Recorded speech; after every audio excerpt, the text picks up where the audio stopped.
You've got an asset that no one has ever heard of, that's brand new, that nobody understands, that is synonymous with fraud because of all of the things that have gone down in the crypto world, that has birthed a number of shit coins, all of which are mostly, frauds, if not all of them are frauds. And so when you layer all that stuff on top of each other, it's not difficult to understand why I didn't come around to it right away, because nobody was really ever speaking my language in the Bitcoin community until Larry Lepard, who I knew well enough and respected well enough, started to talk about it. When it comes to investing, skepticism and caution often serve as a bedrock for rational decision-making. Many investors, familiar with the TradFi system, are put back by what some might call cult-like toxic Bitcoin maximalism. It is this exact sentiment that has dissuaded Quath the Raven from taking the deep dive that's required to understand what Bitcoin truly is. With more than a decade-long tenure in finance, QTR Research is an investing Twitter account run by a seasoned analyst, Chris Irons. Chris shares his journey from Bitcoin skeptic to his present nuanced appreciation. Stick around till the end to see Chris convince himself that he is, in fact, part of the cult. We recommend watching the full episode on what Bitcoin did. Here is the Raven. I know a lot of people that are Bitcoin bulls that got me into Bitcoin, that were the people that encouraged me to look further into it and understand it in a way that I didn't prior. But I am not a cult member. And, I've spent the last 10 years on working in finance, generally as a skeptic. I've worked, as a short seller. I've done skeptical financial research. And that's pretty much my day job. Is I'm an analyst with an eye on exposing fraud and trying to make sure that people aren't getting taken for a ride. I'm very measured about the way that I look at investments, and I'm very measured about the things that I say. I write a blog called Fringe Finance, and I have a lengthy disclaimer on that blog informing people that these things are just my opinion, and that I'm not a financial expert, and I'm not a financial advisor, and I don't hold licenses or registrations with the SEC or with FINRA, and I don't want your money, and I'm not telling you what to do. And so my way for communicating the way that I feel about anything in the world of finance, be it Bitcoin or stocks or whatever, is to just share what my point of view is, and definitely not to and I'm a libertarian by nature, so definitely not to infringe on other people and say, here's what you should be doing. Here's where you should be putting your money. This is what you should be buying. This is what you should be selling.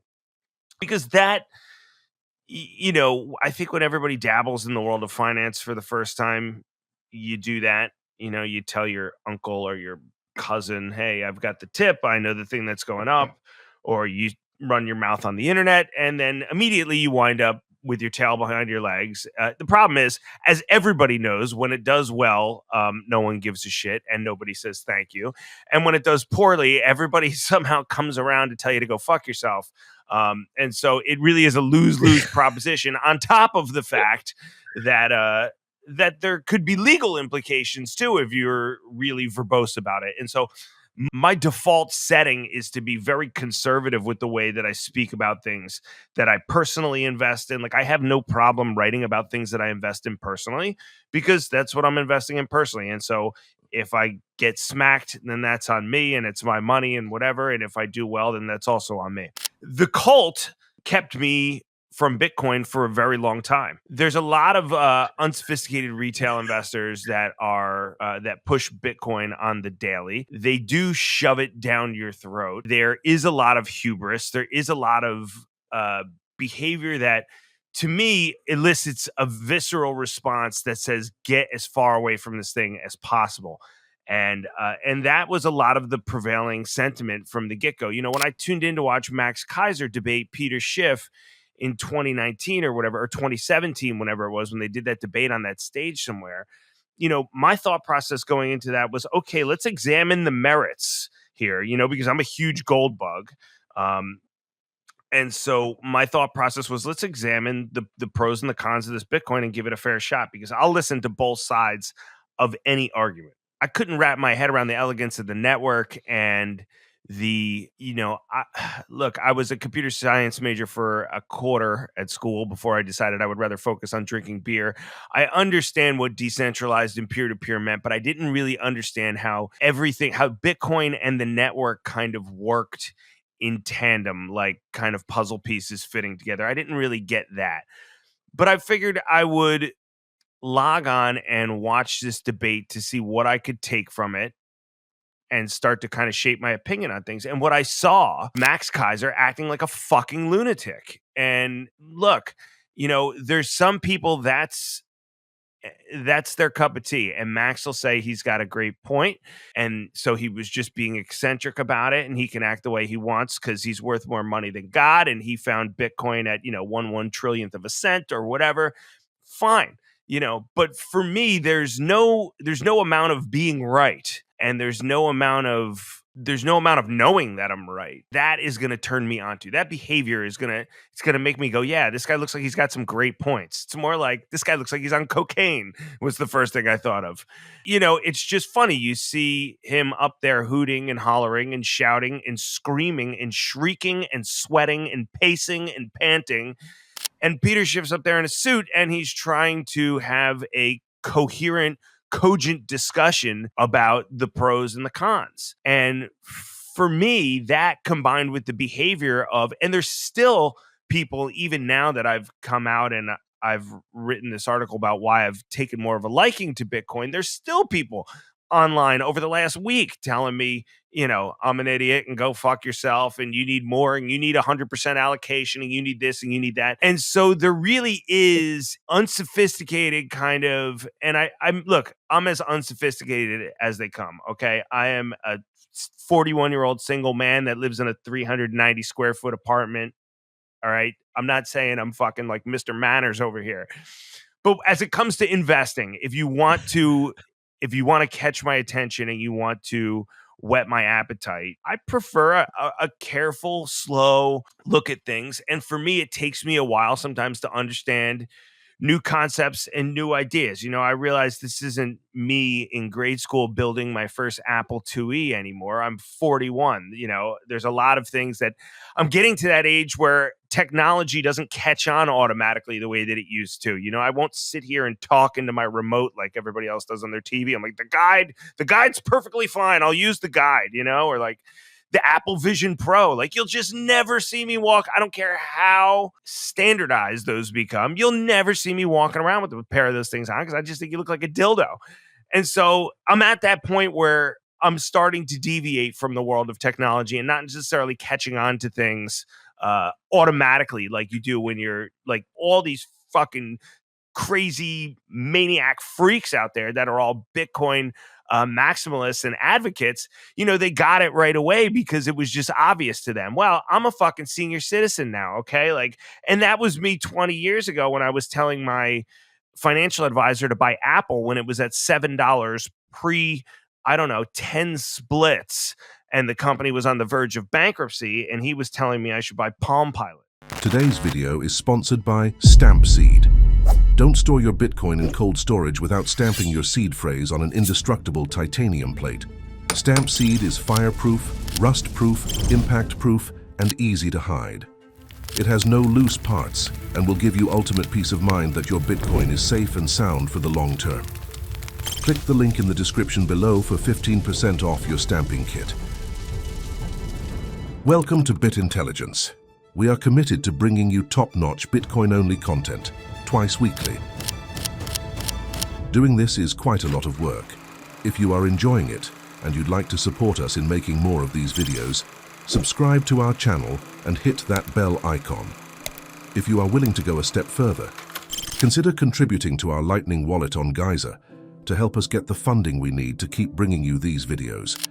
You can also join our channel here on YouTube for as low as $2.99 per month. Okay, back to the video. Okay, so I get it. I was you 20 years ago. But for me, the cult-like behavior, I understand where it comes from because there's this great tie that kind of binds everybody. We have this understanding of this thing that really has this incredible potential. But for me, what got me in the arena with Bitcoin wasn't listening to some fucking 19-year-old with acne and a wedgie screaming at me and calling me a piece of shit on Twitter. I don't respond well to that, okay?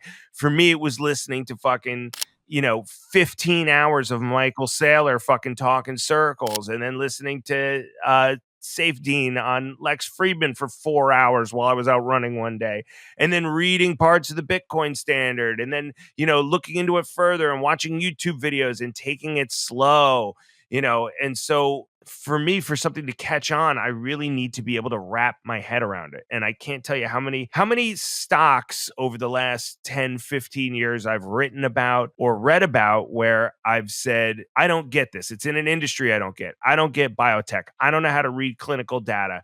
Or it's in automotive. I don't know what the margins are supposed to be in this business. Or it's in technology, and it's some shit. What is the cloud? I have no fucking idea. Like 10 years ago.